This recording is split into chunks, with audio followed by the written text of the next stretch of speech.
The traditional custodians of the land on which we are privileged to meet and call our home, the Yuwi people, have represented a human connection in this place for over 40,000 years. We pay our respects to the elders of the Yuwi people, past and present, and to those emerging. So the council meeting is being streamed live and recorded and published in accordance with the bylaws and our standing orders. And so we welcome our online audience today. We don't have anybody in the public gallery. I declare the meeting open for our last meeting for 2020. The opening prayer today, the Reverend Dr. Julia Pittman. Julia, welcome. Mayor and councillors, let us join together in prayer. Let us pray. Heavenly Father, we give you thanks and praise for the year through which you have delivered us. We thank you that during this COVID pandemic we have been spared death and we have been able to receive support. We pray for all in our Mackay Regional Council area who have been affected. We pray that as we approach the Christmas season we may hear anew the glad tidings of the angels, that we may be refreshed and renewed in faith, and that all our services may be safe in conduct with the compliance requirements of the government and with our mission as people under your governance. We pray for rest and refreshment for the holiday season, that all our councillors may be renewed in their sense of calling to their civic duty. We pray for each and every member of our Mackay Regional Council, that they may be renewed and strengthened with a new year, with the promise of a vaccine, and with the hope that we will not be defeated by a pandemic, but that you will continue to make a new day dawn for each and every one of us.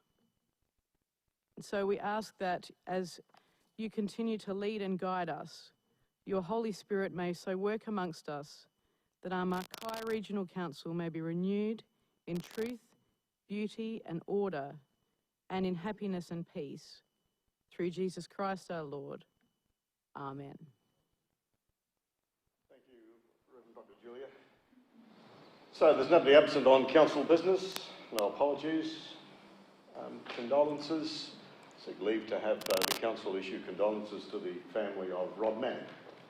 Rod Manning was the editor of the Mackay Daily Mercury for many, many years, and started with the Mercury as a young cadet and spent his whole life here in Mackay with a great focus on community.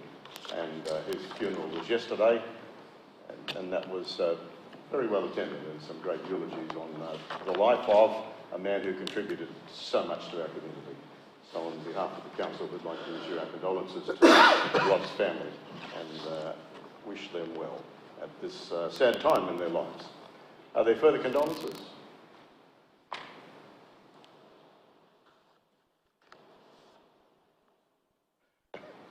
No further condolences. Conflicts of interest? Any conflicts of interest to be declared? No further conflicts of interest? The minutes of the meeting of the 25th of November have been sent out. There's been nothing come back to the officers on the meeting at that stage in the minutes. Somebody would like to confirm that the ordinary meeting of the 25th of November 2020 minutes be endorsed. Councillor Mann moves, Councillor Green seconds. Those in favour? Any against? It's carried, thank you. No business arising out of the minutes. There's no mirror minutes today. Let's move on then to consideration of committee reports and recommendations. 10.1, the draft minutes to Character and Heritage Advisory Committee. Are there questions, first of all? Do you have a question? Yes, thank you. Councillor Jones? I just wanted to know, in the minutes, it made mention about temporary signs in the city area, and that we will be looking for permanent signs at a later date, and then also for Serena as well. So I'm just wondering if we know at this point in time where the funding may come from for that, for the permanent signs, because at the end of the day, it's not just Serena, it's city, it's also Pioneer Valley, it's, you know, we've got quite a I few got of a these on question, the go. thank you. Is there an answer to that question, Councillor Mann? At this point in time, it's not funded, so we won't be doing anything about it. It will come out of strategic planning budget, specifically for character and heritage. Right. Yeah, when But at it this lands stage, at it's the unfunded. stage. So. That's it. Okay. So a future year? It's unfunded at this stage. That's the answer to the question. Thank you. Are there other questions? Other questions? Councillor Mann moves, seconded by Councillor Hatton. Councillor Mann. Thank you, Your Worship. So our last meeting for the year happened on the 9th of December. Oh, sorry, not 9th of December. Happened just recently. And Councillor May and I were very pleased to host a morning tea along with strategic planning staff, to host a morning tea for our committee to thank them at the end of the meeting. As we all know, we recently launched the City Centre Heritage Trail, and there's actually been over 900 visits to the trail, online visits to the trail, which just shows how, popular it is. And I have been told that as soon as media has been done, that prompts people to go and have a look. So it's a trail that you can either walk, or you can actually do it from home in your armchair if that's what you choose to do. But it just educates more about the heritage aspects of our region. The Pioneer Valley Driving Trail will have a soft launch this month, and we discussed during the meeting perhaps having bus tours during Heritage Week, and that'll be something that the volunteers work on next year as a project to assist officers. Serena and Youngler Trails are certainly slated to happen in the future, and there's already some consultation happening with the museum in Serena to get the data that we need for that. Workshops will be scheduled early 2021 to commence work on cemetery tours. So the committee expressed a want to see cemetery tours right throughout our region, not just Mackay Cemetery. And we have a number of committee members who are very interested in actually leading those walks. So we'll form a committee and we'll work on the content for those walks as well. We discussed 3 priority projects for 2021. 2 are already worked out. We asked the committee for ideas on the 3rd one. That is all the resources that we have available in terms of officers' time. We offered a special thanks to Dylan Brown, who is leaving council to pursue a new career, and we certainly wish him well in his new career. His passion and enthusiasm for heritage in our region was outstanding. And when I reflect on 2020, I'm certainly very proud of what the committee has achieved, and also certainly very appreciative of Councillor May's input as well into the committee. Thanks, Thank you. Councillor Mann. Speaker against? Any other speakers? Councillor Jones speaking for. Thank you, Worship. I just wanted to express my concern around what I've spoke about previously around the tours. So the Pioneer Tourist Drive only goes to Morani and then back down the Brewers Highway towards the Leap. So the Leap is not in the Pioneer Valley. Everybody knows that. So I feel that this actually will be quite confusing to tourists. Are you speaking for this motion or against? I said against. Against, right, okay, against this motion. So I feel that this will be confusing to tourists. I also believe that the Pioneer Valley and Youngler are very iconic tourist hotspots in our region. And I believe that the continuation of the second Valley Tourist Drive to Youngler should have been completed in unison with the Pioneer Tourist Drive. So. Thank you. Speaker for. Yes, thanks. Councillor May. Thank you very much, Mr Mayor. Just to put some context around the minutes and the actions that the officers have undertaken in regards to the development of these tours, it has been a very comprehensive piece of work that the officers have undertaken, and all of the areas that Councillor Jones has highlighted are part of the consideration. We cannot and we do not have the resources to be able to do that all at once. The Pioneer Valley is being separated to capture the Morani part first, and Youngler is definitely being looked at. So it's not a matter of we're not doing this or we're not doing that. We have certain budgetary requirements, we have certain staffing requirements, and we have to be able to work within those resources. It will progress, and it's just being staged like that to be able to cater for the resources. Thank you very much, Councillor May. Are there any other speakers? We're not debating this. We're accepting the minutes or not of the Character and Heritage Advisory Committee. There's no other speakers. I'll put that motion. Those in favour? Any against? You're against accepting the minutes, Councillor Jones? Yes, I am. All right. 10.2, the draft minutes of the Sustainability and Environment Advisory Committee on the 27th of November. That committee met. Are there questions around this one? Somebody like to move? Councillor May moves, seconded by Councillor Green. Councillor May.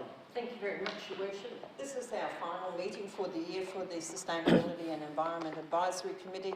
We had a very good presentation from the Dalrymple Bay Coal Terminal representative in presenting their strategy for their environmental processes there. They have undertaken a comprehensive piece of work in facilitating their strategy, having to answer to two different boards. They've found it extremely, you know, a big job, if you like. And what I want to really say is that they were very appreciative of the support from the council staff, and in particular our Environment Officer's work to be able to assist them to navigate through this process. All of the members are very keen to continue to collaborate with Council in the sustainability and environment space, and we're looking forward to 2021. We've got a number of things on the go there. We will be visiting the linked premises so that we can have a look at what they're doing there, and the officers will be further advancing our own sustainability strategy. So look forward to 2021. Thank you very much, Councillor May. Speaker against? Any other speakers? I'll put the motion. Those in favour? Any against? The motion's carried. The officers' reports and correspondence. 11.1, the Office of the Mayor and CEO. In this consideration, we're looking at the Strategic Financial Report for November 2020. And despite the fact, CEO, that we're ahead, we are still tracking for our budget outcome as planned. CEO. Thank you, Your Worship. As you pointed out, we're tracking slightly favourable with both our revenue and also our expenses.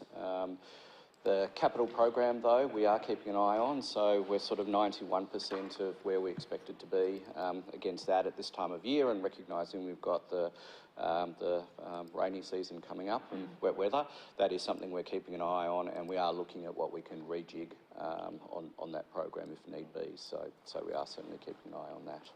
Thank you, CEO. Questions for the CEO around this report?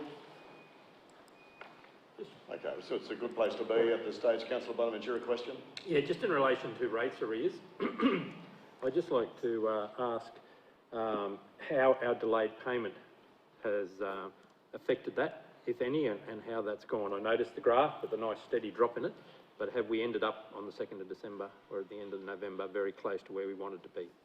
Thank you, Councillor Bonaventura, CEO, or do you want the Director to answer? Director. Director? Thank you, Your Worship. Yes, I had a check of actually our rates arrears yesterday, and we're actually under where we were at this same period last year. So I'm happy with our level of rates arrears.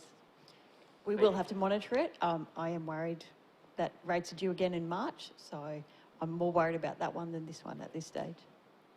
Thank you very much, Director. That's a good spot to be in. Are there other questions? No other questions? Would somebody like to move then the adoption of this report? Councillor Englert, seconded by Councillor Mann. Councillor Englert. Thank you, Worship. Yourself, the CEO and Director, have covered most of my notes, but I'll just add by commenting on what Councillor Bonaventura brought up and the fact that Council did make an effort to defer the options for paying rates given COVID conditions. And as the Director just stated, it's worked out pretty well. So well done by council officers to come up with that strategy to give our ratepayers some relief in the short term, which hasn't affected in any way the ratepayers as a whole. And so, yeah, everyone said everything else, so thank you. Thanks very much. Speaker against? Any other speakers? Councillor Bonaventura speaking for. Yes, Your Worship. Your Worship, I'd just like to basically thank the Director and staff in that area, because what they have done is implemented improved in-house collection service with relation to sending SMS messages out to those people as we get close to that deadline. And I've got to say I have had 3 phone calls from people who have thanked me for that, because they thought their rates were due on the 9th, which is the same time as the water bill, but they got the SMS and then raced in and paid that bill the very next day to tidy up the last bit of money they owed on their rates. So to the staff, thank you for that service. I know it does take time, but it also means we've got a lot more happy people out there, and as happy as you can be paying your rates. But let's just say it is a very good system, and I very much appreciate it. So thank you. Yeah, well said, Councillor Bonaventura. Thank you very much. Are there any other speakers? I'll put the motion. Those in favour? Any against? The motion's carried. 11.1.2, the end of year result for 2019-2020. CEO, do you wish to speak to this? Yeah, thank you, Your Worship. As previously flagged at council meetings, we did need to extend our deadline by an extra 3 months, which we've met, and that was really about the revaluation of our roads. So we've gone through that exercise. That did lead to an adjustment, so we had to take up more depreciation, roughly around 2.5 million of additional depreciation, which meant that we're 2.5 million final deficit as opposed to the 0.5 that was flagged earlier on. We are looking at that reval process going forward, and in future periods we'll be tackling that earlier. And the other point to note is that through the reval, there will be depreciation issues that flow through to the current accounts, which we'll pick up in the reforecast, because we actually picked up depreciation of the higher charges last year as we were going through the reval process. It will be a small favourable variation into the depreciation, which is in the current year's accounts. So, as I said, now that has all been finalised, we'll pick that up in the next reforecast. Right, thanks, CEO. Are there questions for the CEO around this report? So the audited financial reports have been signed off, and they're included, of course, in the annual report, which is in our agenda today. So this motion is at the end of the year result for 2019-2020, as outlined there by this agenda item and by the CEO, be received by council. If there's no further questions, I'll ask for someone to move the adoption. Councillor Engler moves, seconded by Councillor Hassan. Councillor Engler. Thank you, Richard. Again, covered by the CEO. All I'll add to that is the Auditor General did conclude that council is able to manage the unprecedented challenges of COVID-19 pandemic and associated impacts on operations to deliver a fair result for the period. I personally think it's been quite an outstanding result considering what the officers had to deal with over the last 12 months. So, good report. Thank you very much, Councillor. Yes. Are there any other speakers? No other speakers? I'll put the motion. Those in favour? Any against? The motion's carried unanimously. Thank you. 11.1.3, the report from the Council Attendance at the Local Government Association of Queensland Conference. Are there questions around this one? No questions around this one? Somebody like to move the report's adoption? Councillor Mann moves, seconded by Councillor Hassan. Councillor Mann. Thank you, Your Worship. Certainly a jam-packed program for the conference, and so much so that I guess a lot of things ran over time, leaving very little time for questions or input from the attendees, especially around forums. So there was some really interesting forums that happened, including Ipswich Shire Council talking about their integrity hub that they introduced following all the issues they had there. So they've got on their website, you can have a look at all the financials, every financial transaction, every contract, all that sort of stuff in a public place. There was Moreton Shire Council talked about a library program similar to what we've introduced in our library around quiet time for people with sensory issues. Our motions that we had on the agenda, certainly the one for electronic voting, created the most debate out of any of the other motions being voted on. And we did eventually get it across the line, but for a theme of a conference which was Next Gen Councils, there certainly were councils resistant to electronic counting. The links to all the sessions are included in the report, simply because people can read the items for themselves rather than me put a spin on it. But certainly, it was a jam-packed conference and well worth attending. Are there any other speakers? Councillor Bella, are you speaking for the motion? I wish to know whether that amendment has been added to the motion. What amendment? We haven't had an amendment moved. Is there an amendment to this motion? Somebody's got to move an amendment. Councillor Mann? So there is a proposed addition to the agenda, to the motion. So on the screen. Okay, someone's got to move that. It's not by osmosis. So, is this an amendment or a proposed an addition? Addition. So, that council receives the information regarding 2029, and further that a councillor briefing session be held in 2021 to allow attending councillors to provide more specific information and updates, not possible in a written report. Is the council happy to accept that as an addition to this recommendation rather than an amendment? Everybody happy to accept that? Anybody not? Okay. Were you actually speaking to that motion then, Councillor Mayor? So, Your Worship, yes, look, happy to give further information. There's certainly, I guess, items pertaining to the reasons why everything ran over time, but certainly probably some valuable information for councillors that we didn't wish to share in the report that would be better discussed in a briefing to councillors. Okay. Yep. And also it might then form feedback for the LGAQ when they have their conference here next year in terms of how much gets put into the program, and certainly allowing enough time for feedback and questions and things like that with forums. Thank you. Well, are there speakers against that then? That is now the motion. Any other speakers? Councillor Bella, you're speaking for this? I'm speaking for, however, in the policy that we passed ourselves early this year, 6.1.4 item I, where travel outside Mackay region at a cost to ratepayers, a report to council meeting within 60 days of return, summarising the event, the outcomes and the learnings. It's quite specific. This report as it stands, I believe, was totally inadequate. It was merely what we'd call in a medical field excuse me.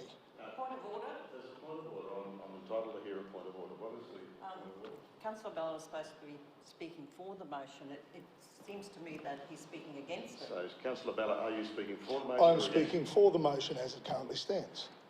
Okay.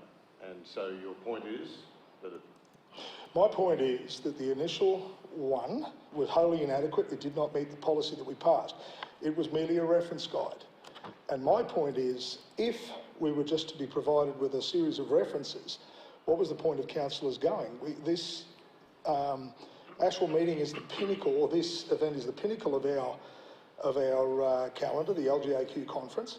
If there are elements that are sensitive to the public, I'm well aware of that. However, there should have been learnings, and I'm hoping that these will be delivered in keeping with the policy in the briefing, and that whatever we can make known to the public, we should make known. For example, if the conference was considerably southeast corner centric, is that really something that our public should not know? The value of this organisation to our council is something that is well within the remit of a resident of the region to know. Thus, I would like to ask, in speaking for this, and I endorse the motion, that whatever possible can be made public after that briefing be made so. This was at an extreme expense to our council, and I expect a little more than a reference list. However, with the addition of the amendment or the addition to the motion, I do support the motion as it stands. Okay. Are there any other speakers? Councillor Jones, are you speaking for or against this? Okay. Thank you, Worship. Look, I truly would faith I voted for this city conference to be able to bring back council feedback and ideas that we could use in our region. Why else do you go to conferences? But I do look forward to seeing the briefing, and I hope, as Councillor Bella says, that maybe a couple of the points of the briefing can be made available should the community actually ask us about certain things around when we go away from conferences. We can actually say that we're being open and transparent around particular points from that briefing. So I also look forward to the briefing. Thank you, Your Worship. Speaker against, any other speakers? Yes. Councillor May, speaking for. Yes, thank you very much, Your Worship. As we know, the attendance at the LGAQ conference is included in Council's membership fee of that conference. So the two councillors that attended, myself and Councillor Mann, was covered in the membership fee. There was no additional cost made to this council for us to attend this conference. Point of order. If you care to look at the agenda for the conference... What is your point of order? Well, that's not actually correct. We did pay for flights and accommodation, did we not? I'm talking about the attendance at the conference. So but it still was at cost to council. Okay, that was the cost to council, yeah. So the actual agenda of the conference, if you care to have a look at the agenda, a lot of that was made up of all of the motions that come from all of the councils around Queensland, and we certainly had our couple of motions there, and we debated our couple of motions and we got them passed. The motions around the body corporate and motions around electronic counting of voting was certainly very important to this council, and Councillor Mann and myself were very happy to be there to champion those to get them across the line. There is always a lot of learning and there's always a lot of information that comes out of conferences, and for us to come back and just put our spin on that, what our bias might be to be able to record this and that, you are much better looking at the presentations that we had the chance to view, and I can tell you there was not much time after any presentation for questions and answers. So it was really about the presentation being presented to the conference, and that's exactly what we've done here, Your Worship. We've brought that information back. We've provided the links to those presentations for all councillors to have a look at. Thank you. And I would hope that all councillors go in and look at what was presented on the LGAQ website, because it is not a closed shop. It is available to everybody, and it is available to all of the councillors to look at. So you should go in and have a look at it if you haven't done it already. Are there other speakers? Yeah. Councillor Bonaventura, you're speaking for or against? Your Worship, I'm going to speak against the motion. Look, I seconded the original report to send Councillors May and Mann to the event. And one of the main reasons was because of their previous track record of giving us good reports to events they've attended. In particular, the small museums one was great. And I understand how you and others might think that to give us links to various sites is enough. Because there was no detail in the report. And I followed some of those links to the Department of Transport one about the building sustainable roads. It just gave me dot points. No detail and no understanding on whether it would suit our council area. That's what I expect in a report. Things like that. Would that suit our council area and how? Yes, it might be the spin from one councillor or two councillors, but it does help me decide what I think happened at the LGAQ conference. Another site took me to the LGAQ homepage, and it had no detail about the AGM or the workshops. Many other links asked me to log on as a councillor before I could access the content. And there was PowerPoint presentations. Without context, they serve no purpose. Council meeting agendas and contents should be open to the public, who deserve to get an understanding of what council has learnt and how they can relate to improving our community. In this case, it's not possible because the public can't access it. So I don't believe this motion goes fair enough. I would like a full report to council on what was there, so it's open to the public with our learnings. So I'm voting against the motion. Thank you. Speaker 4, Councillor Engel. Thank you, Your Worship. The use of the term extreme expense, in my opinion, is a bit extreme. I mean, flights and accommodation are standard expenses with regard to councillors travelling to learn more and bring good information back to their communities. It's been acknowledged that past reports were excellent, but reporting is subjective to the individual. You certainly, a report from me certainly won't be in this order. If I go away and do something, a report will be delivered in the way that I personally believe that I'm able to deliver that report, and that will be as per the policy. It will be as per briefing and presentation to the council, and then I will go forward and put it in the reports as well. Perhaps we've gone around the wrong way this time, but Councillor Mann's amendment to that suggests that there intends to be a presentation through there. People, interpret reports, whether they're audio, visual or kinesthetic learners. The report's about learning, and we have to deliver reports in a way that all people across all sectors can interpret and understand them. And so this here gives information and opportunity for those that are able to look for themselves to go through that. I look forward to a presentation from the councillors. I personally will get more from that style of reporting than to have to go through and read, because I'm not an audio learner, I'm kinesthetic, visual. And so, you know, it's subjective. I don't know why we're having this discussion. If anything, we've just got it round the wrong way. In future, perhaps we could just do the reports in the presentation way, in a briefing, and then perhaps bring that to council for consideration as well. But given the context of the amendment, I've got no problem with the report. Thank you. Are there other speakers? Councillor Bella, you're speaking twice. I'm now speaking against, in that having listened Councillor to... Bella, you've already spoken. I have not yet voted, however. Well, and then you And can having vote. listened to Councillor May... Councillor Bella, you can either speak for or against the motion. You've spoken once for the motion. I still have time to speak. You still have time to speak. And I would like to justify the vote that I will make. Having listened to Councillor May and Councillor Inglet, I am no longer sure that there is any intent to follow the elements of the policy which we passed.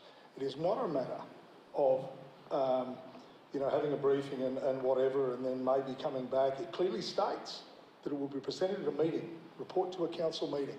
It clearly states event outcomes and learnings.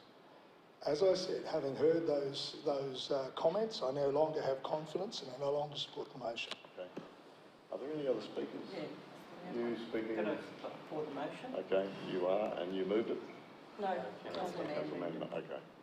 I'd just like to take the last couple of minutes of my time available here.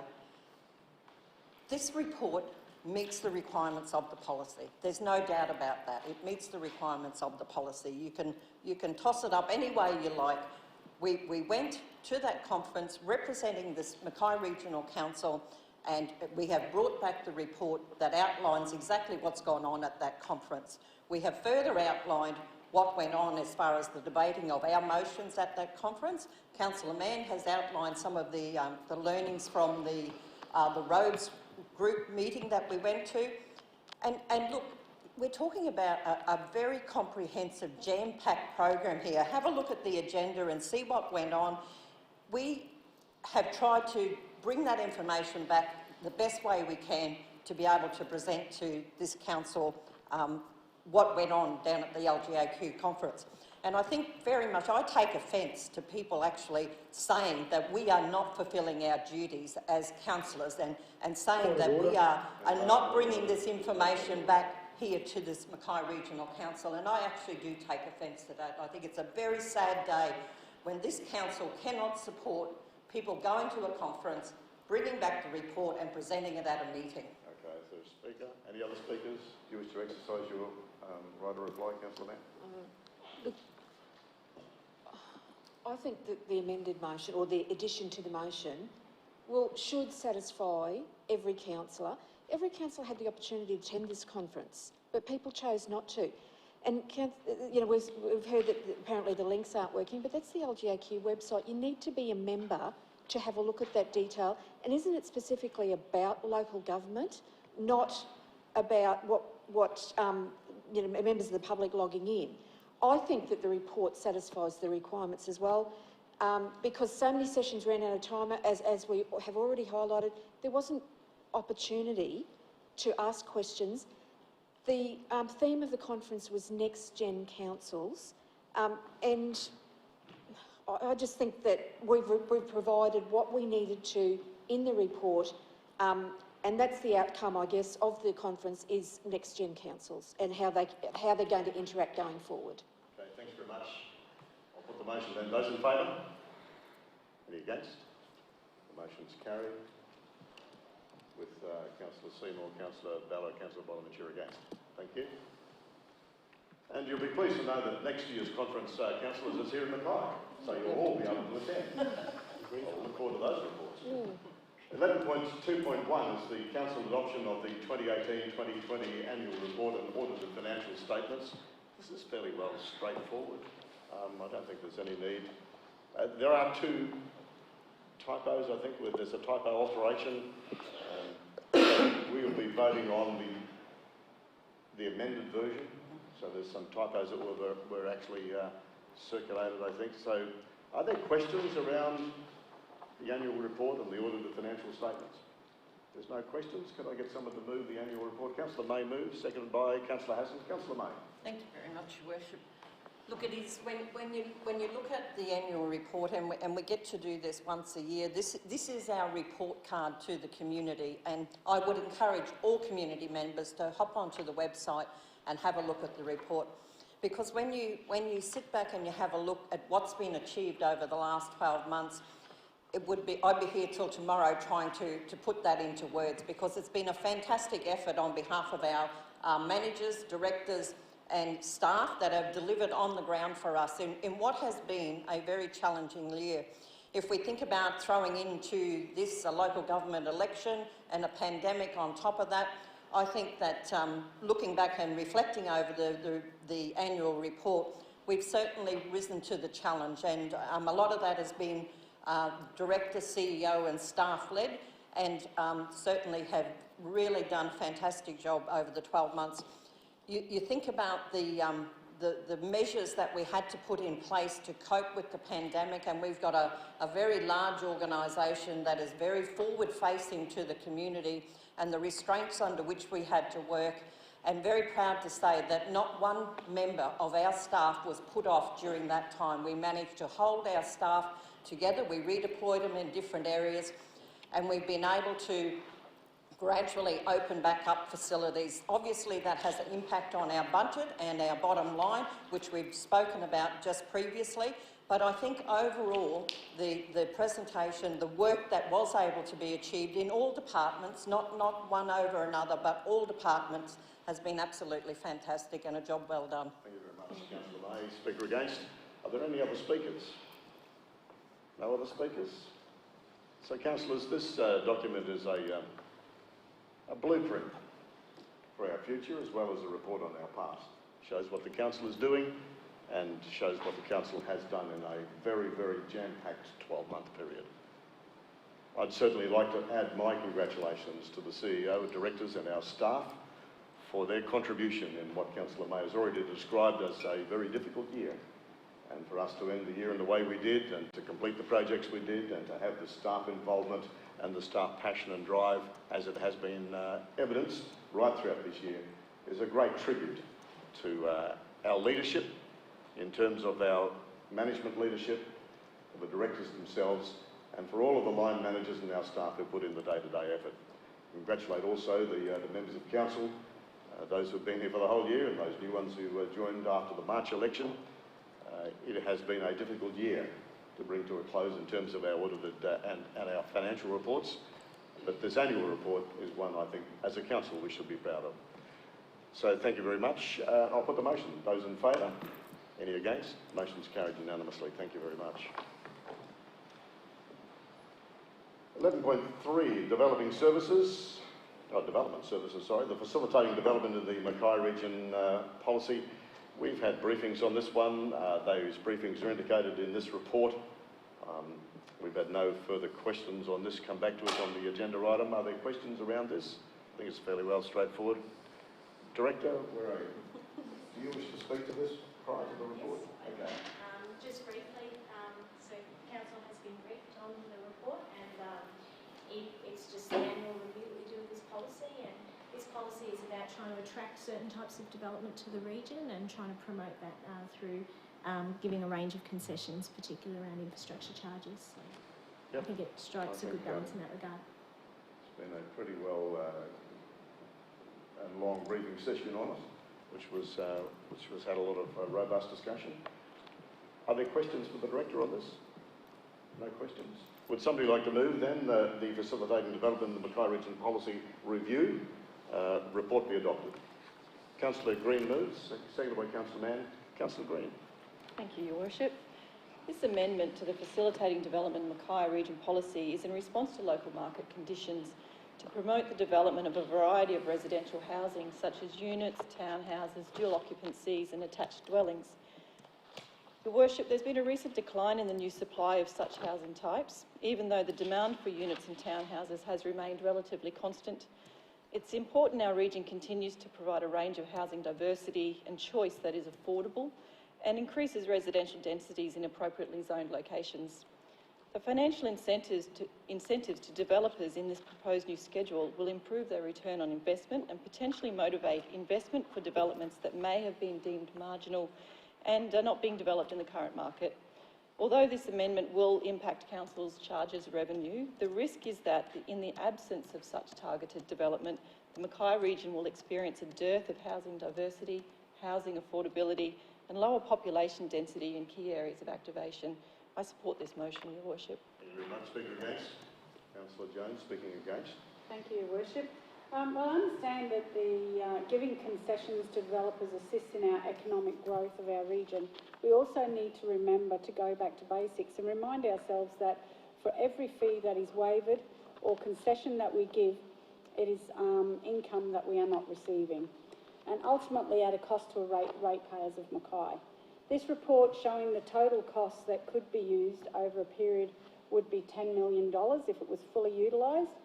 When this policy was first implemented, Mackay was actually in a downturn, and its purpose was to facilitate development at that time.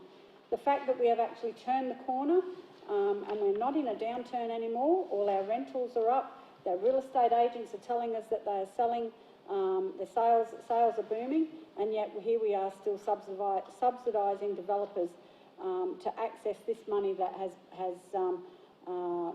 now been available for 8 years.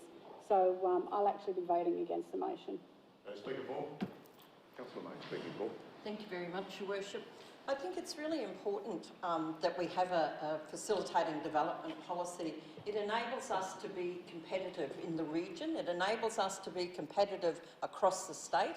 The most thing that we want out of this is for people to come and build and live here in the Mackay region. By Council having a facilitating development policy, and we've amended it as we've developed it over the number of years, we actually are honing in on the areas that we want to see that assistance be given so that we can grow as a community and grow as the Mackay region area to enable us to be best place, to be the best regional place in Australia, and this policy helps deliver that. Thank you very much, Councillor May. Speaker against? Councillor Simmons, speaking against. Yeah, Worship. Yeah, I'm all for the motion too, but there's certain things with these rural policies and that, it outlines like the infrastructure charges and all that, but all these items here that will go to the mountain by track all need wastewater management. So I'd like to be more like consultation between council and developers to outline what infrastructure will be in place for this project to go ahead. Thank you. Speaker for. Councillor Voluntary, speaking for. Yes, Your Worship, I am. I will be voting for this motion, but I do ask councillors to consider or to show some caution because, and I know Councillor Green says the local building market, we need more diversity. The local building market is booming. I say that again, the local building market is booming. If we look at the graphs in our report, 2011-12, 1,121 houses were built. 2019-20, 1,102. So we're so close. Units are within 10 of what they were in our boom. We are back up there. Yes, I will support this motion because the PDA and a lot of other areas, we do need to provide a little bit more support in that area. But we must start to cut this back. We must start to cut this back, and soon. Or we will be where Councillor Jones says, we will have $10 million in credits that we've had to give away when we really need that to develop our own infrastructure. So yes, I will support the motion this year, but we do need to really keep a close eye on it. Thanks, Councillor Bonaventura. Speaker against. Councillor Bella, speaking against. I rise to speak against it, not because I'm particularly against the concept of facilitating development. However, what's troubled me for quite a while, and I've spoken about this before, is that we don't have trigger points that we can recognise, that when we reach a certain level of development or whatever, that we can say we've achieved the goal we want. And it shouldn't be something that we look at and say, oh, I think we're there. We should have a projected goal, as we do with everything else we do. What worries me also is that we talk about development, wanting people to move here and that sort of thing, without having any real idea of the balance between the number of people, the quality of the lifestyle and the sustainability of the area. When does development end? When do we decide that we're fully developed, that we've become yet another case of the urban sprawl we see down in the southeast corner? I'm not saying we shouldn't develop, but we really should have an analysis of where that point is reached. Do we want to lose the lifestyle we've got? And at what point are we overdeveloped, as I think many areas are already starting to find out? So at this point, I would like to see that the next time something like this comes, that we actually have some projected trigger points, that when we know that when we reach that, we no longer need that this policy in that particular area. However, I am glad to see that the PDA and those sort of things are being encouraged. Do you speak more? Councillor England. Thank you, Your Worship. Look, there's nothing basic about a modern day local government. Going back to basics allows other councils in this state to literally steal our lunch. We are in economic competition with every other local government in this state. We don't have to, if councillors looked at the economic indicators for 2021, I can tell you from my interpretation, they're frightening. And just because we are at a state, no business would ever, and no business worth their salt would say, oh, we're doing really well now, let's tone it down a little bit and let our competitors overtake us. Let's get something straight. The only way for this region to thrive, we have rateable properties the similar size of Townsville. Townsville is taking care of 50 square kilometres of stuff. We are taking care of 7,600 square kilometres of stuff. The only way to broaden the impact on our ratepayers is to have more people come and live here. If we slow down and other regions take the opportunity to take those people away from us, there are less people having to build the same, to maintain the same infrastructure. We go backwards and this place dies. It's not about what lifestyle we want to obtain. I tell you, if we don't have more people coming and building and working here, this region goes backwards, everyone else goes forwards, and there'll be 12,000 ratepayers paying for the same 7,600 square kilometres of infrastructure, and that's skyrocketing rates. Rates go down from us building things, encouraging people to come here. We can handle 10,000 more people. It's not going to change our lifestyle by having an additional 10,000 people come and live here.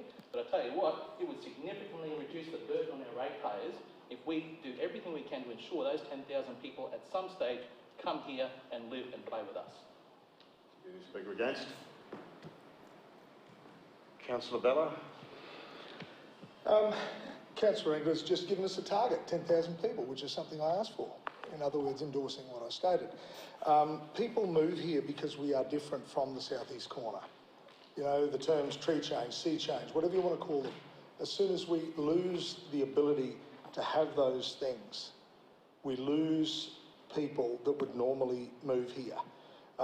As I said, development, where does it end? I'm not anti-development, but unless we actually investigate the pathway and the trajectory of development and where we think that sweet spot is between development and number of people we have, lifestyle, I think we could be on a slippery slope. Interestingly enough, many times it's been proved, more ratepayers does not mean that we're in a better situation. More ratepayers in many cases means a greater ask for facilities, and not just facilities but an upgrade in facilities. In actual fact, in the council before last, there was a massive increase in population and it actually sent council into debt.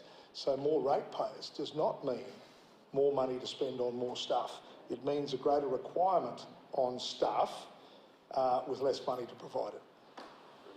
Speaker 4. Are you exercising your second? I think you've got about a minute left. Sure, I'll talk fast. Yes, Your Worship, there was a bit of a problem when a lot of people turned up all at once. They turned up all once. Council had to spend a large amount of money. That amount of money has been spent, and now that infrastructure is sitting there unused to its capacity. We can take more people, whatever the number is, tomorrow, and it will have no effect on our infrastructure costs. But by the time we need to replace it, there'll be more people here to share the burden. Are there any other speakers? Do you wish to exercise your right of reply, Councillor Green? I'd like to bring the focus back to what this is about. It is about targeting development for a variety of residential housing that we currently aren't providing enough of for our community. And that's impacting the affordability of housing for those that can't get in on the boom at the moment.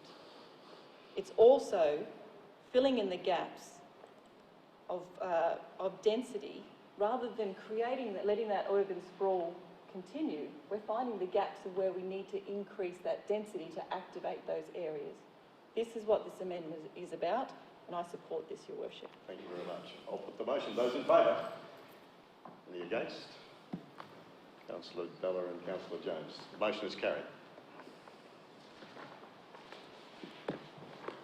11.3.2, the proposed adopted charges resolution for 2020, and I notice, Director, you're still at the podium, so you can speak to this now. A few on the agenda today. So this one is about updating Council's adopted charges resolution, which is the instrument that we utilise to allocate infrastructure charges to development, and really just to bring it in line with the current cap charges under the planning regulation, but also just to fix up a couple of other anomalies. And Council was briefed on this as well. Yeah, we've had briefings on this and consultations. Are there questions? No questions? Would somebody like to move then the proposed adopted charges resolution for 2020? Councillor Englert moves, seconded by Councillor Hassan. Councillor Englert. Thank you, Worship. As the Director said, this is about changes to the planning regulation, including changes to the method of calculation for tourist parks with more than 3 caravan sites, minor word changes, inclusion of the adoption to determining established cost by agreement, and a change in the method of indexation to a 3-year moving average. Thank you very much, Councillor Englert. Speaker against? Are there any other speakers? I'll put the motion. Those in favour? Any against? The motion is carried unanimously. Thank you. And seeing as though you're still at the podium, Director, 11.3.3, the proposal to adopt the amendments to the tradable development rights of the Council policy number 091. Yes, we also have inserted the risk. Yes, thank you. In your agenda item that says please insert here. The risk is inserted. So that's what we're voting on. Yes, thank you, Worship. Yeah, there were, obviously there was we had a lot of reports, and there was an item missed in this agenda item which has been fixed up now. So the purpose of this report is to bring to Council the tradable development rights policy after the review that's been undertaken, and there have been changes made to this policy, trying to really clarify the intent of the policy and also bring it within the sort of planning framework by more closely aligning it with the planning scheme. We've had internal consultation, we've had targeted consultation around this, we've accepted written submissions and reviewed it at briefings for Council. Are there questions? No questions? Somebody like to move the report's adoption? Somebody? Councillor May moves, seconded by Councillor Englert. Councillor May. Thank you very much, Your Worship. This really is just, like the Director said, to bring this more in line, to sit with the planning scheme, and it is really strengthening the protection of rural agricultural land. Thank you very much. Speaker against? Any others? You're speaking against? You're speaking for. Councillor Voluntary speaking for. Your Worship, I am speaking for this motion, but again I will be urging councillors to show caution, and more so to the staff. One of the main objectives of the tradable development rights policy states, provide alternative acceptable outcomes for the management and protection of rural zone land affected by agricultural land overlays that comply with the relevant performance outcomes of the planning scheme. We might be achieving small gains out in the bush where we're amalgamating titles, but I think we have a long way to go in sorting out the receiving environment, because we are losing valuable parcels of agricultural land at that end. And I say this especially when you consider we have such strict guidelines on boundary realignments. And if we want to move a boundary here and gain a little bit more there, we don't allow it. Yet time and time again, I have seen where tradable development rights has meant good quality ag land has now turned into a 5-acre block. Your Worship, I will support the motion, but I ask the Director to continue to work on more controls to prevent the loss of good quality ag lands in that receiving environment. Otherwise, we're going nowhere. Thanks very much, Councillor Bonaventura. Are there other speakers? Speaking for, Councillor Englert. Your Worship, this is, in my opinion, a historical debacle. Council officers are working to address legacy issues here. I mean, it's a mess what's occurred under previous councils, in my opinion, and the work being done by officers are working towards addressing that. They're making the best decisions that they can with what they're presented with, and yes, we will from time to time have to lose what we consider some good agricultural land. But in the long term, what we're trying to do is put those parcels back together and actually have a sustainable land use plan. So I support the motion. Speaker against? Any other speakers? I'll put the motion. Those in favour? Any against? Motion's carried unanimously. Thank you. 11.3.4, the voluntary mechanism for stormwater quality management. And that's a policy review, policy 087 for council. We've had briefings on this. Once again, councillors, internal consultation and the UDAA responding, of course. So, are there questions for the Director? No questions for the Director? Okay, would somebody like to move then the policy review adoption for policy 087 and the voluntary mechanism for stormwater quality management? Councillor Hassan moves, seconded by Councillor Jones. Councillor Hassan. As just said, this is a review of this policy. The voluntary mechanism for stormwater quality management was developed to improve the efficiencies of development stormwater quality management by making available cost-effective alternative solutions for developments that don't achieve their stormwater quality objectives.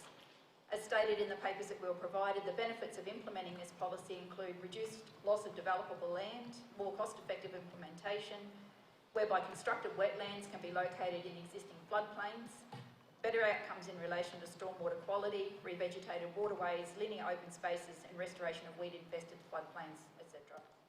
Also avoiding poorly integrated local stormwater quality solutions in new developments and reducing life cycle costs for stormwater quality management.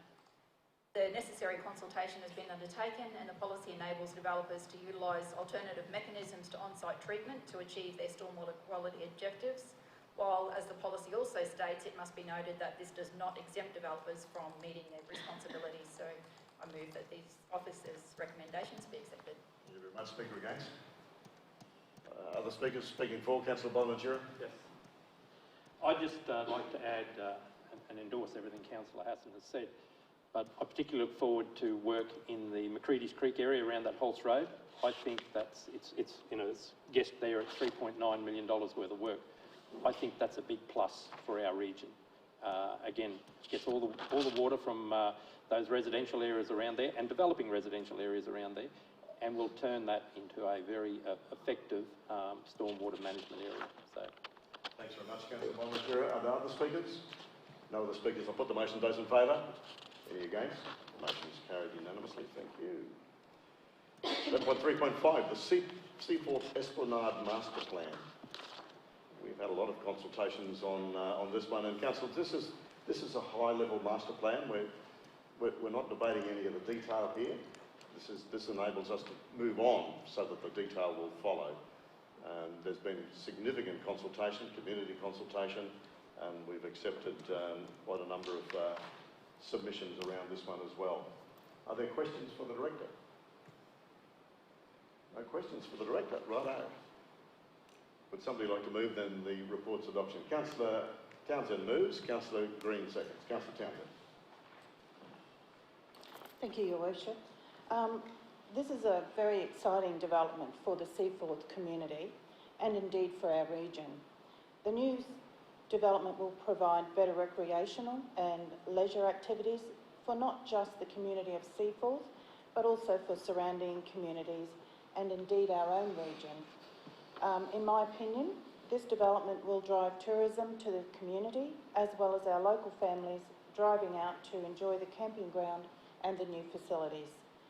Community engagement has been high on the priority list for council, who work closely with the residents from concept to master plan, and indeed residents' input and feedback was a great influence on the drawing up of the master plan. I was one of several councillors who attended the community meeting on the 25th of October, and what a great turnout of locals showed up.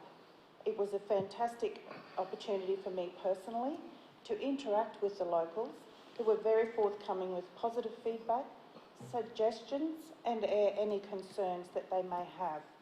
On the whole, I believe the community is well and truly on board with this development and indeed have appreciated the opportunity to be involved and have buy-in in this project. Of course, we do recognise there is a lot of work ahead of us, which means the development will need to be completed in stages. However, when it is completed, it will transform this beautiful coastal region and make it a destination the local community will be very proud of. Thank you. Councillor Townsend. Speaker against? Any other speakers? Councillor Green, speaking for. Thank you, Your Worship. To further Councillor Townsend's comments, I would like to offer my congratulations to Council's Community Engagement and Parks teams, the Hibiscus Coast Progress and Sports Association, the Community Selected Progress Focus Group, JFP Urban Design Consultants and the wider community who all collaborated and engaged at such a deep level to develop a master plan that truly reflects the needs of the Seaforth, Halliday Bay and Ball Bay communities now and into the future.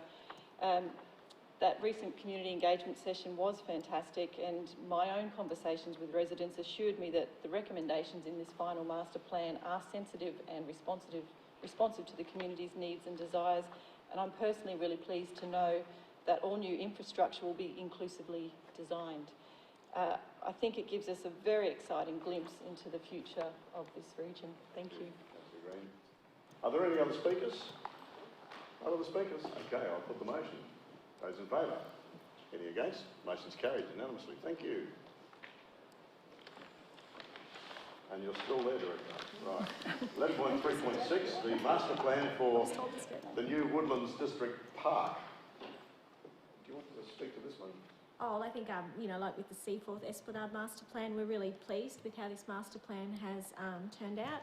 I think there's a great opportunity to provide district park infrastructure to a high standard, servicing the Andergrove and Beaconsfield communities. And again, there was extensive community engagement that was undertaken throughout the development of this plan. And yeah, this gives us a good framework to move forward with improvements to that parkland. Once again, this is a major step forward for parklands in our district. Are there questions for the Director? No questions? Would somebody like to move the report's adoption? Councillor Green. Councillor Townsend seconds. Councillor Green. Thank you, Your Worship. This is another exciting recreation master plan I'm very pleased to support, and it is uniquely different to the Seaforth master plan we just endorsed, adding to the variety of leisure and recreation facilities and choices across our region. At present, Council has a shortage of district-level parks, and the population growth of the Andergrove and Beaconsfield area, now exceeding 10,000 residents, was the trigger for a requirement of this type of trunk infrastructure in the area. And during our visit to the reserve last week in our Council and Community Day, I was able to have a full appreciation not only of the land that's actually available to create something truly amazing here, but of the 3 distinct precincts, and most interestingly, the Humpty Doos, which I could potentially see becoming a bike rider's paradise, and it's a very unique point of difference and attraction for this park. Again, I'm assured of the quality of the community engagement undertaken to develop the plan. The majority of the community are supportive, but I do understand the concerns of the residents living near the dam regarding their privacy and security. And a priority of the master plan is to achieve maximum connectivity within the park, and it does address these concerns. But I am hopeful that further consultation with these residents when this stage is ready for development will achieve a satisfactory outcome for all. The Mackay region is known as a great place for families to live. Developing incredible facilities such as Woodlands District Park will continue to support this reputation. Creating livable communities is a vital role of Council, and I'm very proud to support this master plan. Thank you. Thank you very much, Councillor Green. Speaker against? Are there other speakers? Councillor Townsend, speaker for. Thank you, Your Worship. Just following on from Councillor Green, it was a great opportunity for us to visit Woodlands Park development last week, and it was fantastic for us to be able to walk around the park area while discussing and visualising the intended development of this site. Again, as Councillor Green said, Council's commitment to engaging the community and listen and acknowledge their feedback once again played a big role in developing this master plan. undulating landscaping, or as Councillor Green said, humpty-doos, as we've come to call them, are already in place and would be ideal for enthusiastic mountain bike or BMX riders to test their talents on. Combining the beautiful bushland of Woodlands Reserve with other adjoining parks will transform and create a destination for both leisure and social activities that will certainly be a must-go-to for our Mackay residents. Of course, it is important to note that this has assured the remnant bushland will continue to not only be protected but enhanced.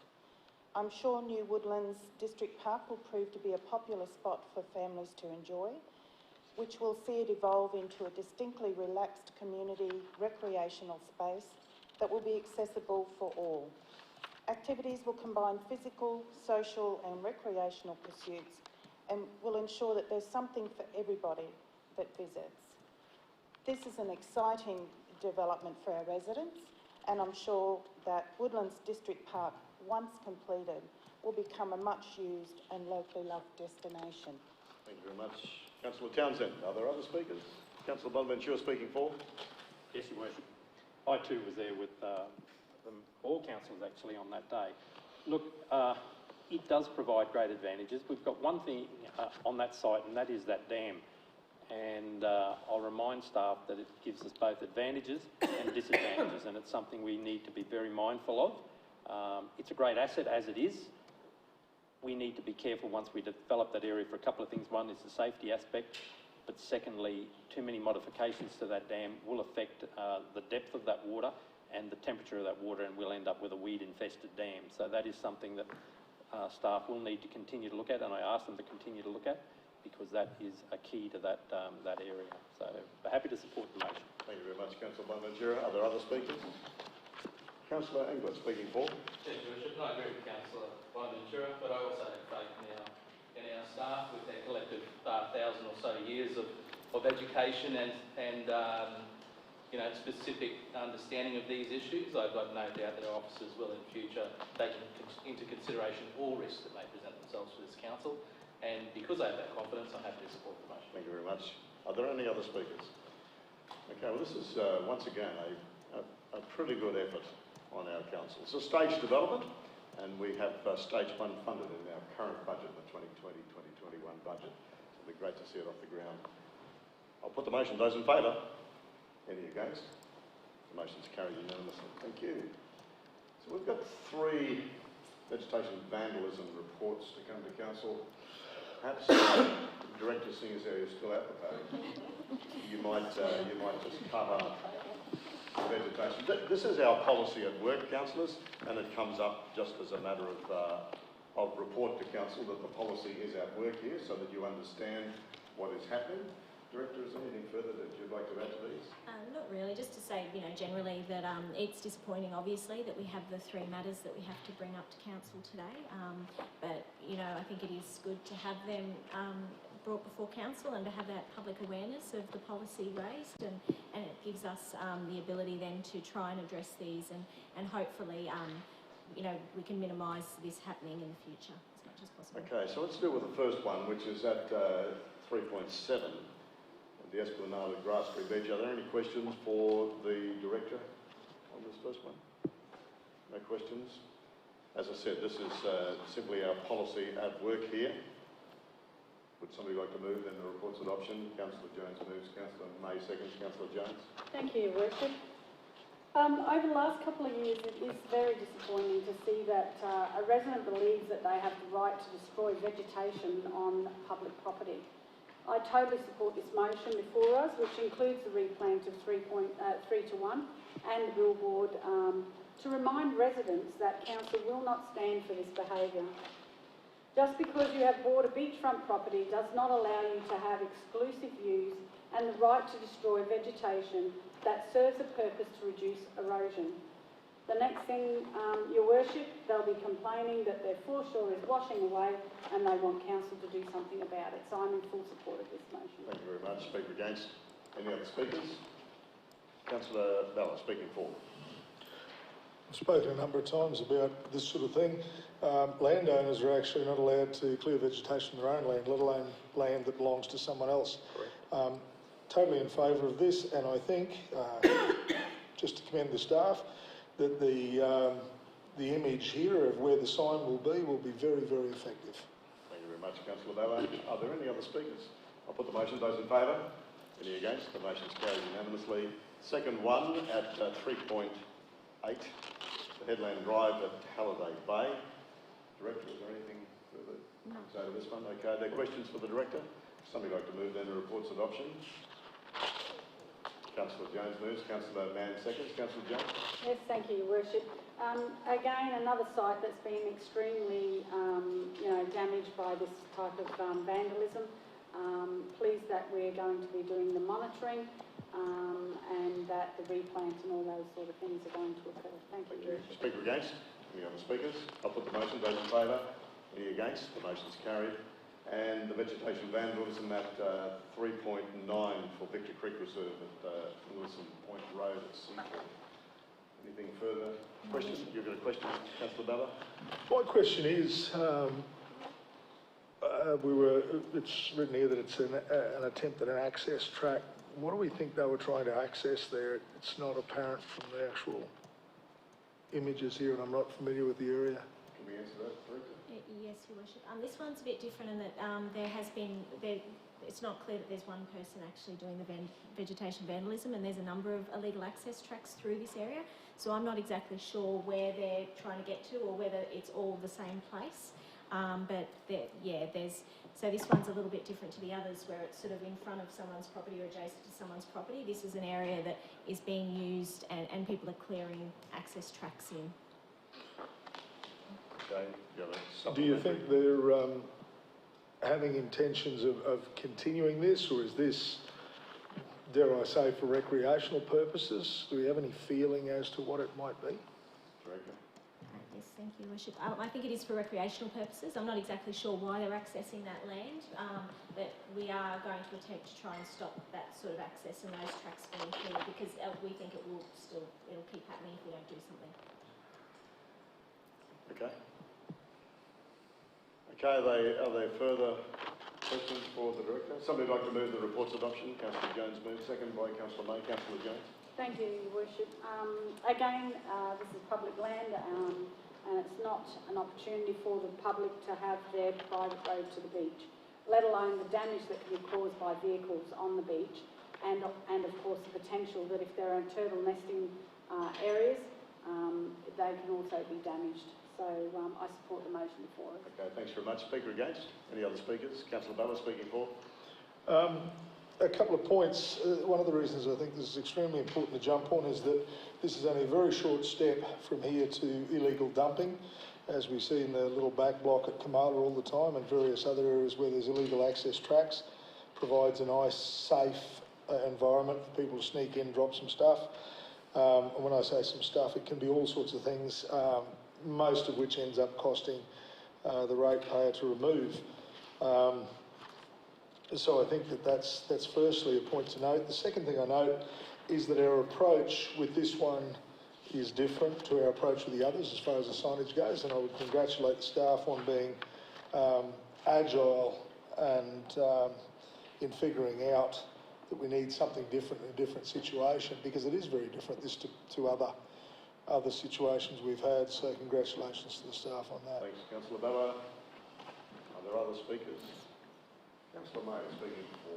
Yes, thank you very much, Your Worship. I think for me, to have 3 reports that are coming to Council highlighting the damage that's being done, we need to take this as an opportunity to raise awareness in our community.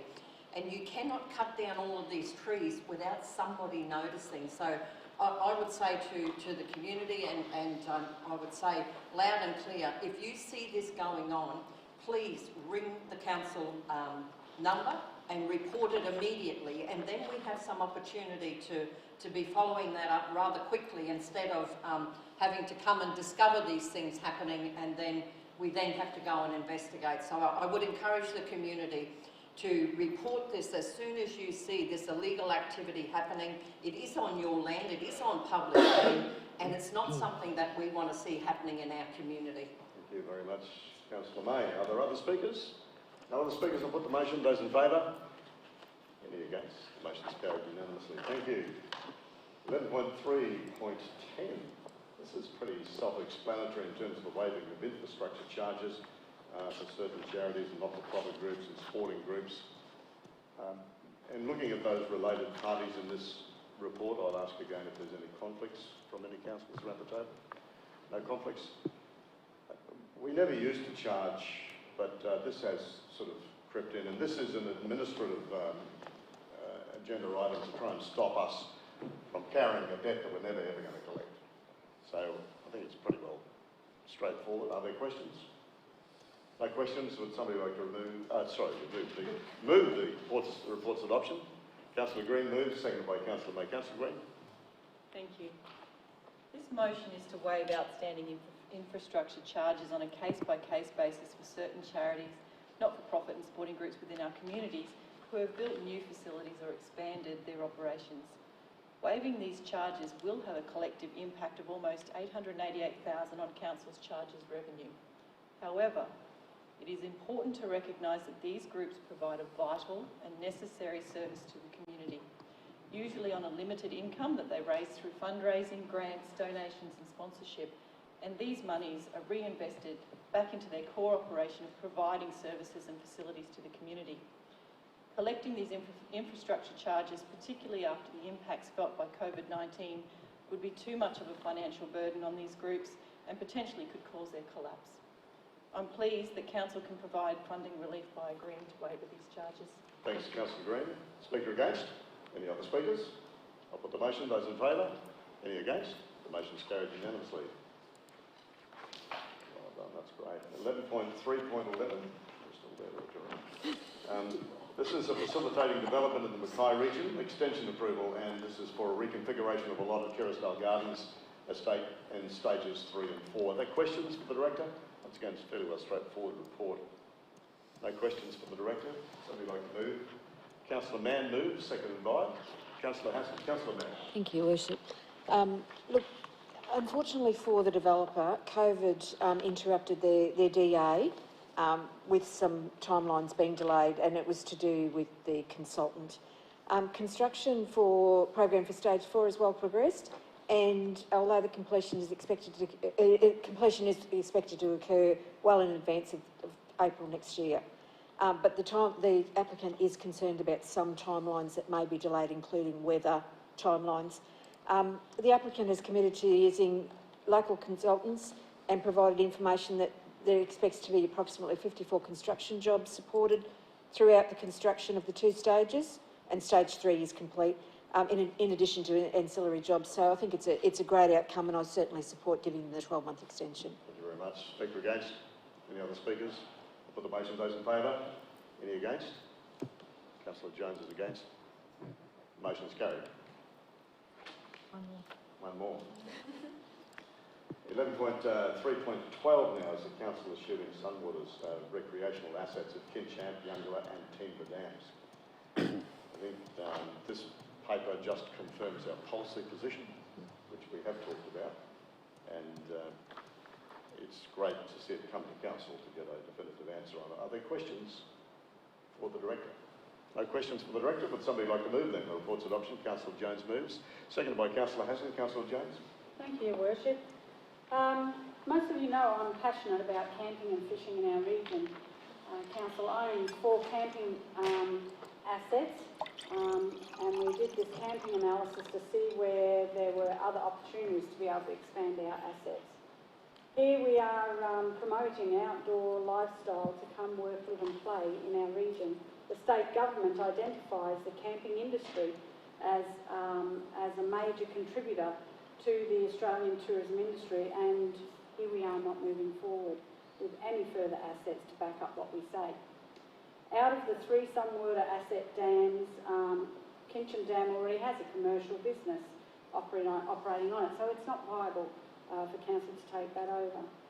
But I have heard lots of stories on occasions about people that believe that it's a perfect opportunity for Teembra Dam to have camping at that dam because it's a stock dam and it's great for fishing. Youngler Dam, it already has camping, but unfortunately the maintenance costs are not being recouped, and as it's an honour system, it does make it hard to be able to recoup those losses. I would like to have seen council actually take on Timbra and Youngler Dam, because I believe that they still have, you know, that viability for our community and for council to be able to add to its assets. That's all I need to say, Your Worship. Okay. Well, you are speaking in favour of this I am, conclusion? yes. Okay, thank you. Speaker against? Are there any other speakers? Councillor Bella speaking for? Yeah, I'm speaking for this motion in that we do have a number of sites that camping and fishing are carried out at, and I actually think that one of the problems with trying to cover all of those sites is that we end up with none of them being adequately serviced. And to be honest, that basically says that anyone who wants to go camping or fishing has got to accept what we provide. If, however, we focus on a couple, as our finances allow us to, we can have them at a higher level, others can be at a lower level, then campers and fishers can take make their decision as to where they go. We saw in 2008 with amalgamation and withdrawal of state government funds from councils, they didn't only withdraw it from councils, they withdrew it from certain government bodies. Our national parks, to be blunt, are a disgrace. Sunwater, you know, the withdrawal of services that they provide. And it really galls me that more and more we are being asked to pick up the chain that the state government has not only dropped, they've completely forgotten about. It's about time. They talk the talk about tourism, but they really give nothing back. And if you look at it, as I said, it's not just the tourism side of things, it's the maintenance of state government land in general. So I just think that if we continue, it's like a tense negotiation, you blink, you lose. If we'd have picked these up, that wouldn't have been the end of it. We would see further retraction by the state government. We would see further requirements upon us to make up the shortfall. And also, not just requirements, expectations. And they're getting harder and harder to fill. So at some point, we have got to say, this is what we're going to do. And I believe we've done that here. We're going to do it as well as we can. That is their responsibility. And if you want to talk to them about the state of it, go ahead. And we provide the contact. Thanks, Councillor Bella. Are there other speakers? Councillor Englert speaking for this motion. Thank you, Worship.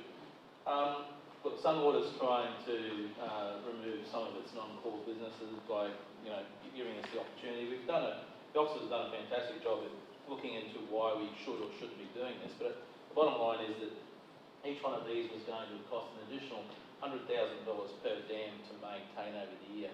But we haven't shut the door on it. I actually agree with everything Councillor Bell said, but the door's not shut. There's opportunities in future to work with Sunwater to look at these. I am also, you know, wish we could have had these things, but at the moment, because it makes sense what we're trying to achieve in tourism and for this region. But right now, it's not the right time. And as I said, the door's not closed, and we'll keep a close eye on future developments. Thanks, Councillor Englert. Are there other speakers? You wish to reply? Certainly, Councillor Jones. Thank you, Your Worship. I'd just like to say I hope that Councillor Englert is right. Our recommendation does say that we not pursue nor take responsibility for our Sunwater dams. Yet it also states Council continue to work with Sunwater on the very assets that we are deciding today not to pursue or take responsibility for. Thank you. I'll put the motion. Those in favour? Any against? Motion's carried. Thank you. Unanimously. All right, thank you to the Director who had a big stint at the podium. Well done. Let's move on now. 11.4, the engineering and commercial infrastructure area, and 11.4.1 is the aged care facility, the infrastructure upgrade proposal. Our Acting Director, Cameron Jessup, is here today. Acting Director, if you'd like to step up. We've been briefed on this, and this particular agenda item confirms our position as the Council. Are there questions for the Acting Director? Councillor May. Just some clarity, Your Worship, in regards to the recommendation there where we're saying that the 4 that are recommended for improvement and will be done within the near future, is that actually saying that we're going to create a fund of money in the upcoming budget, as we did with the school improvement program? Because I'm just unsure as to where it sits in our priorities. Acting Director, can you answer that? Thank you, Your Worship. One of the queries that's come back actually is whether we do want to put it through the normal process, so through the LTFF, and prioritise the projects and deliver them as they come due, or whether there is a desire to accelerate, in which case design work could probably be concluded final quarter this financial year, and then delivery in following financial year. However, there would be something else have to drop for that to be delivered. Right, so that'll be a budget discussion. So, Yes. Yep. Okay. So it's not funded. It's not funded. Not funded, so it'll be a budget discussion. And if it gets up in that budget discussion, something else will have to go. Okay, that's good. Further questions for the Acting Director? No further questions? Okay, would somebody like to move then that this report at 11.4.1 be adopted? Councillor Bella moves, seconded by Councillor Mann. Councillor Bella. There's a number of things that I'm very pleased with on this. Firstly, that we did send out a letter asking aged care facilities for what they thought was important. And I'd like to highlight, after spending many years working in aged care and disability, what a lot of people don't realise is that age and infirmity in various ways actually limit your ability to access the things that are second nature to the average person. What I find extremely interesting in this is when we go out to different places and we ask people what they might want. What do we get? We get, oh, we like a shed, we want a barbecue, we want this and want that. And in many cases, these things are not the essentials to the existence. They are the extras. They're the cream on the cake. They're the things that really are, to be honest, wants, not needs. If you look at this, you know, people asked for things that basically just make everyday, day-to-day activity a little bit easier for people that find it harder. We didn't get any requests for extra barbecues or extra shade or this or that. I think one mob asked for a bus shelter. But apart from that, and that in itself I don't think is unreasonable. However, the reason given that we were not looking at that is quite sound. They actually asked just for the ability to have decent drainage and to be able to move around. For physical, the physical activities that we find every day. They asked for that. They didn't ask for those extras. And once again, it should highlight to people the things that actually are lacking for many in our community. For anyone that's got to push a chair, for anyone that might have to use a walking aid, for anyone that has sight or balance impairments, and many other things. And yet, what do they ask for? They ask for these basics, and I'm very glad we're providing them. Thanks. Councillor Bella, speaker against. Are there any other speakers? No other speakers. This is a very good upgrade proposal, and congratulations to the officers to bringing it to council. I'll put the motion. Those in favour? Any against? The motion's carried unanimously. Let's move on to the Org Services area. Under 11.5.1, the request for ministerial exemption for commercial leasing in our tenders. And this is around the Dome at 134 Victoria Street. CEO, do you wish to address this? Just very briefly, it's more or less requesting extension to the current arrangements. It is a commercial activity that without this exemption we would have to, each time a local hairdresser or a local business wants to start up in there, we'd have a discussion about lease, and then it would need to go out to tender. So this is really about just putting it on commercial terms, and there's protections in there, so proper valuation, transparency, those sorts of things. So, and it might be that what comes back through the minister may have further requirements, but the intention behind it is to operate commercially. So this short report is pretty well straightforward. Are there questions? No questions. Would somebody like to move the report's adoption? Councillor Green moves, seconded by Councillor Jones. Councillor Green? I do. Very well straightforward. It's straightforward, Okay, Your Honour. thank you. I'll put the motion. Those in favour? Any against? The motion's carried. We've we've got several policies now up for adoption. The adoption of council policies 27, 71, 59 and 5. And those ones are all just for re-adoption. The only change, I think, is in the procurement policy, which we've added in the MECC. That's the only real substantive change. Are there questions around this at all? No questions? All right, if there's no questions for the CEO, I think we'll just take a motion that we adopt these policies. Moved by Councillor Mann, seconded by Councillor May. Councillor Mann? No, it's fairly well straightforward. I'll put the motion. Those in favour? Any against? The motion is carried unanimously. Thank you. 11.5.3, this is the local law-making process. We have been briefed on this one. This is the formal approval for us to go to consultation now.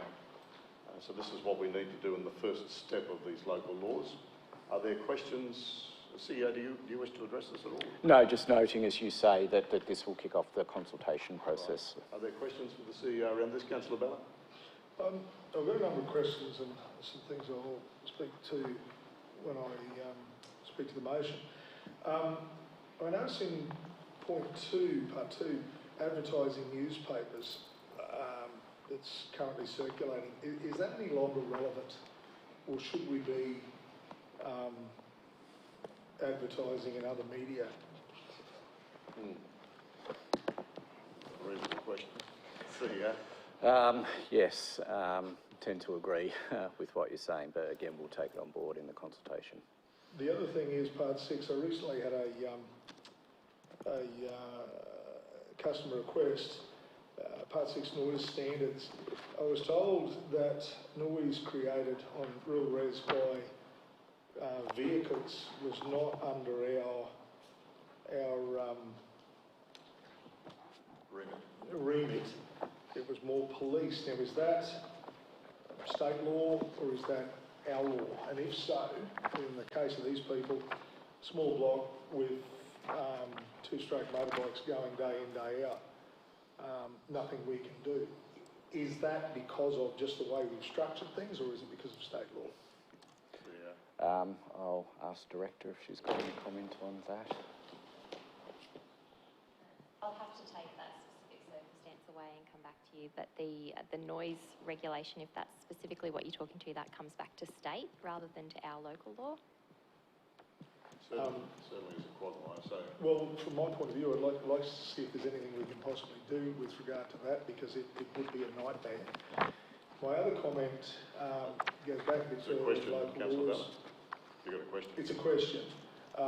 Would we consider, when we're talking about the number of chickens that could be in a 4,000 square metre block, which is a considerable block, and this is consultation, rather than just putting it out there such as we normally do, would we actively approach groups on social media that are involved in poultry and showing and things like that? Because a 1 acre block is actually big enough for, to be honest, poultry enthusiasts. And I've seen guys that are, formerly had farms, have always bred chickens and that sort of thing for showing, that have retired to smaller blocks.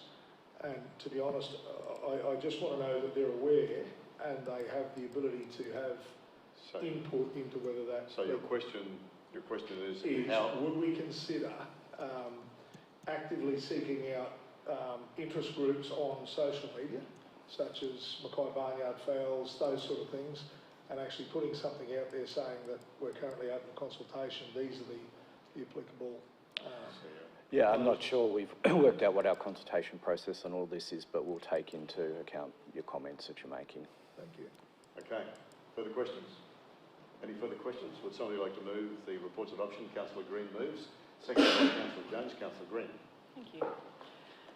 Regulatory services in accordance with the local law-making process are required to amend its local laws and subordinate local laws in order to align these laws with current practices. It's lengthy, but it's a worthwhile undertaking, and it involves state government, department and public consultation of the proposed amendments before a further report is submitted to Council for final approval. To be clear, what's on the table today for the proposed amendments are Local Law Number 3, Community Environment Management, Subordinate Local Law Number 1.4, Installation of Advertising Devices, Subordinate Local Law number 1.1, operation of public swimming pools. Subordinate Local Law number 2, animal management.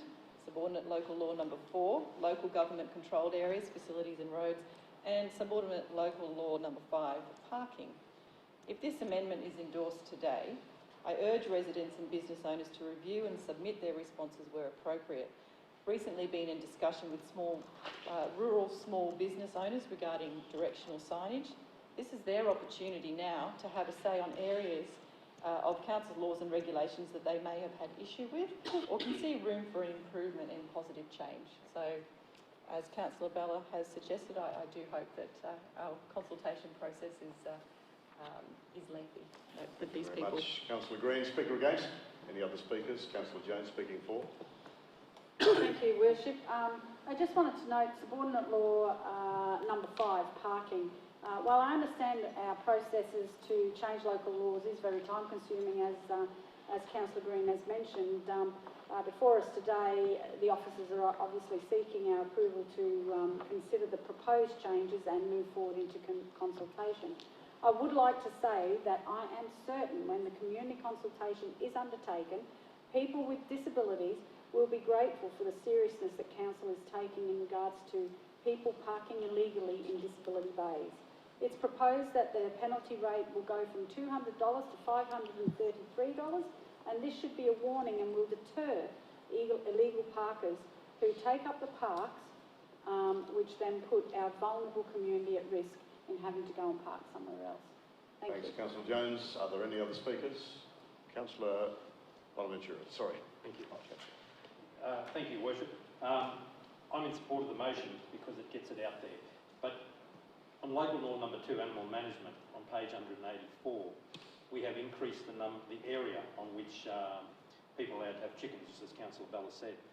And I'll be looking to garner public opinion on this with a view to changing it back to something a little more suitable.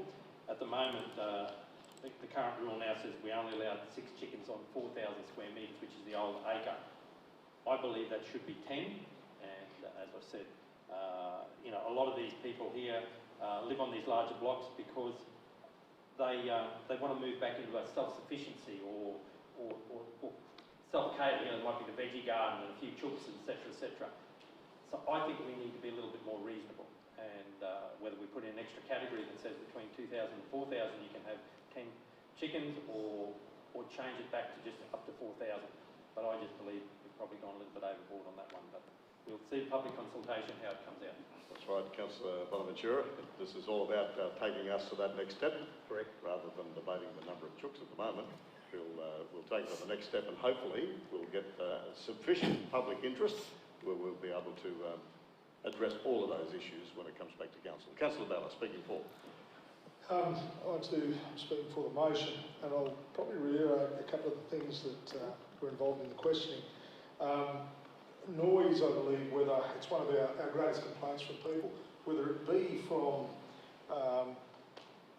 engines or animals or whatever, it's still the same problem, and I would like to see that we have some ability to mitigate. I shudder to think of how I would react if I were in the situation of the people that put in the request to me.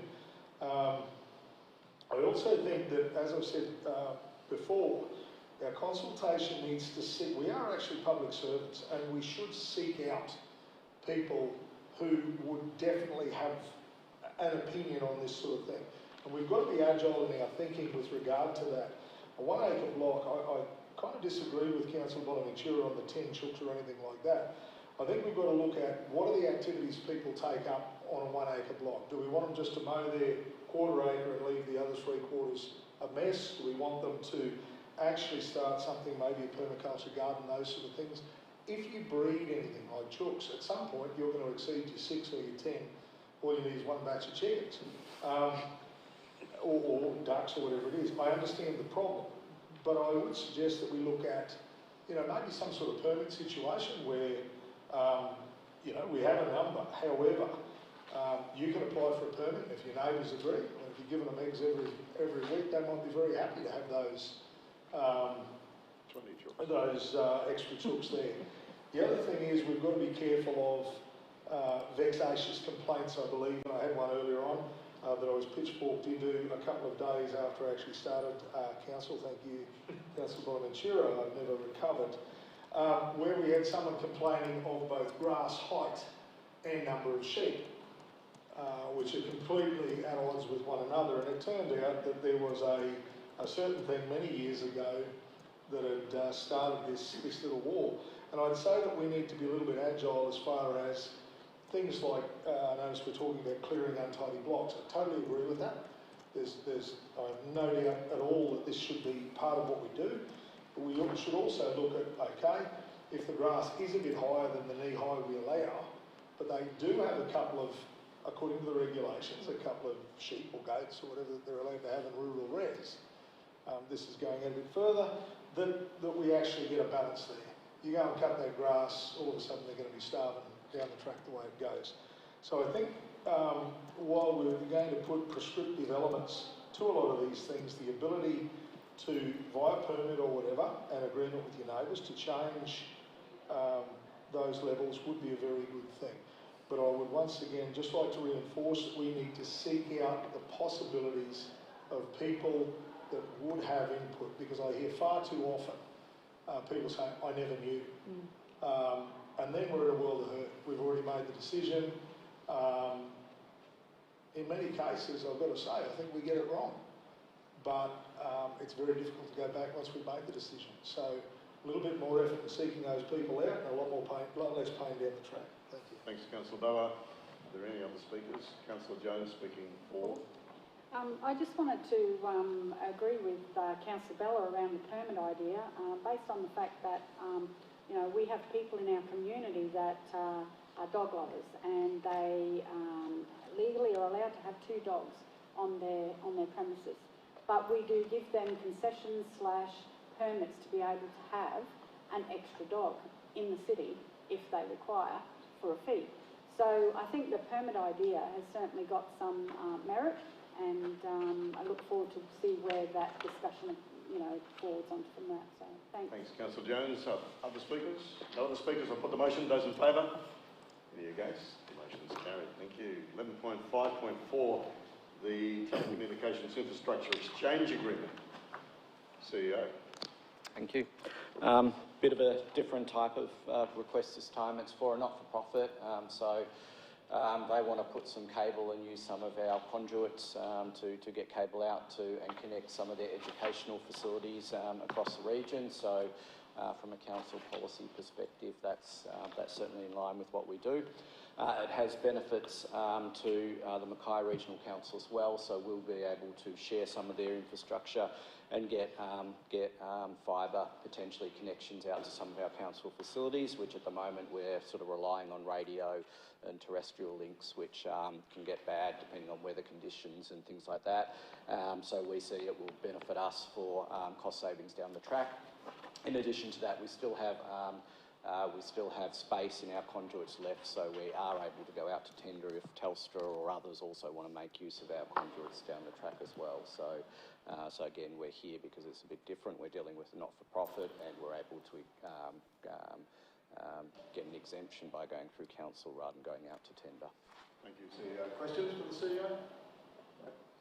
Councillor May. Just in regards to the length of time, it seems like a very long period of time, and I just caution, I suppose, or wonder whether that is too long, given, you know, technology and all of that infrastructure that's associated with technology changes regularly. So are we locking ourselves and disadvantaging ourselves into the future?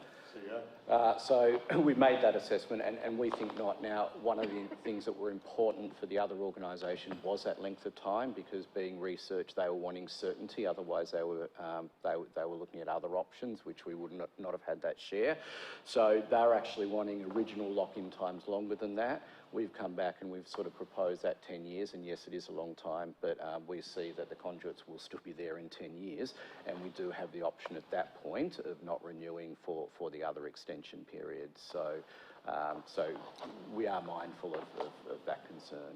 Okay, thank you. Further questions? No further questions? Would somebody like to move the report's adoption? Councillor Hassan moves, seconded by Councillor Mann. Councillor Hassan.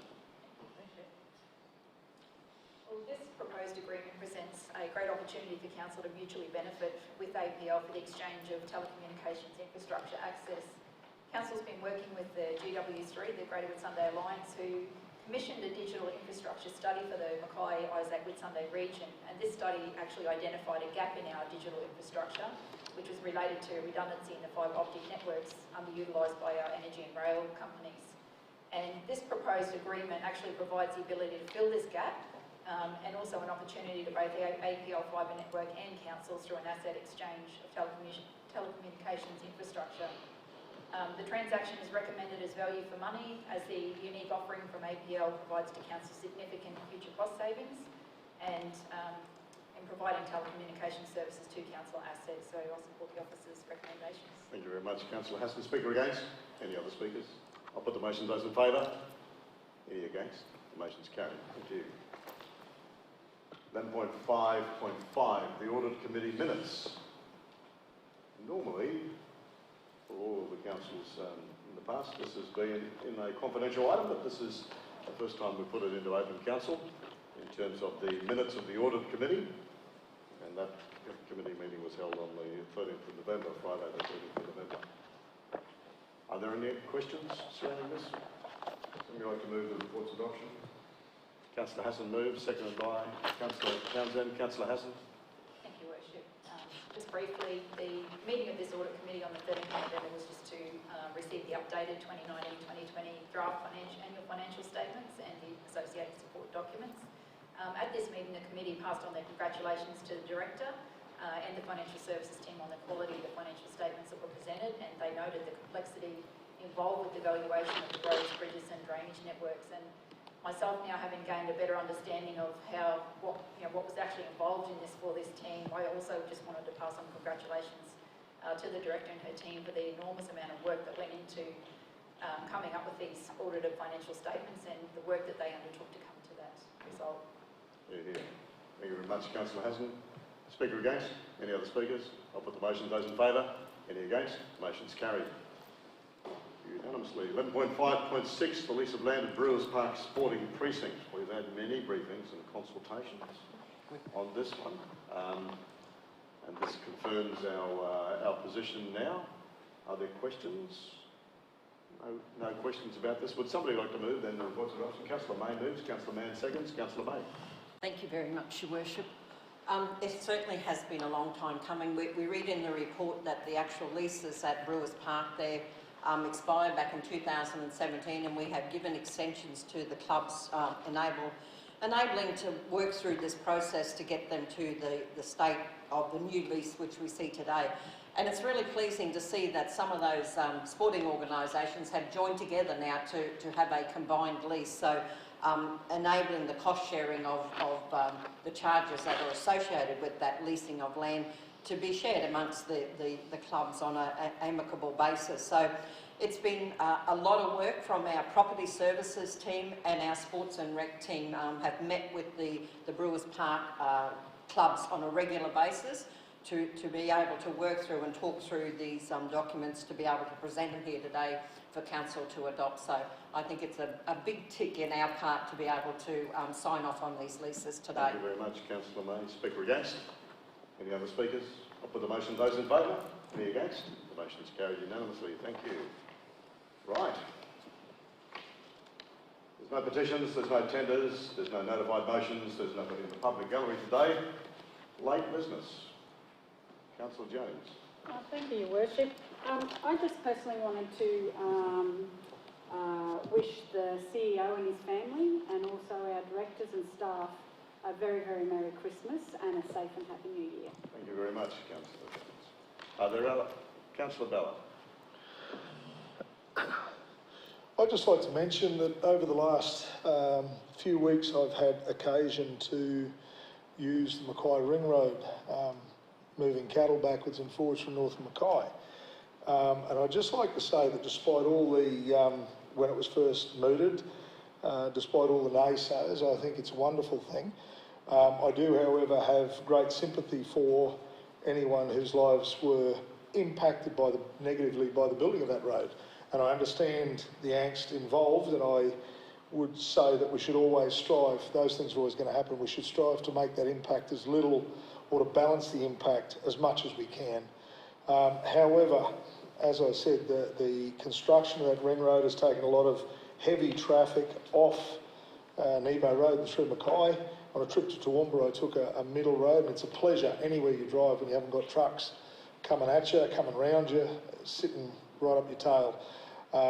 So I just think it's an absolutely wonderful thing. I look forward to the remainder of the works being done such that you can come around to the harbour, even though it's a bit longer. Driving a truck, it's wonderful. I do that trip once a week. And I'd like to thank all those who were involved in organising that, and especially I think George Christensen for his petitioning of the federal government for supplying some of the funds towards that. I look forward to the extension of that road, and I just think it's an absolutely wonderful thing and did not have the negative impacts that many people were foretelling. Thank you. Thank you very much, Councillor Bella. Further late business? Councillor Engel. Thank you, Your Worship. As a councillor, I'm mindful to be careful when picking favourites or not, but I just want to bring the community's attention to the Mackay with Sunday Life publication. It currently has no competitor in the market, and I had an opportunity to talk to Amanda Wright, the editor, yesterday about some of the things they're doing, and particularly in relation to some of our elderly residents that are missing out on opportunities to understand things as simple as when their friends have passed away due to lack of obituaries and stuff like that. In talking to Amanda, she's expressed her intent to maintain the publication as a very community-focused publication, and I would encourage people in our community to contact Amanda and suggest to her what they would like to see. In the absence of any other publication currently in the region, I think there's opportunity for people in our region to get the information they're looking for that can make them a little bit more connected to their community by attempting to contact Amanda and putting their thoughts forward. Thanks very much, Councillor England. Further late business? Any further late business? Councillor Mann. Yes, thank you, Your Worship. I, along with several other councillors, attended the Mackay Community Visit Association opening of their new premises yesterday. Councillor England has recently been appointed as the president of Mackay Community Visitors Association, and they certainly were complimentary in his efforts to help them move, as they were about the new landlord. The facility is fantastic. There's heaps of room for people. More importantly, there's secure parking for their vehicles, which were previously sitting out on the street at night, and it just allows them to expand their offerings and actually continue to offer that very valuable service in our region. So it was really, really good to be able to attend the opening, but also to hear about future expansion plans. Thanks very much, Councillor Mann. Any further late business?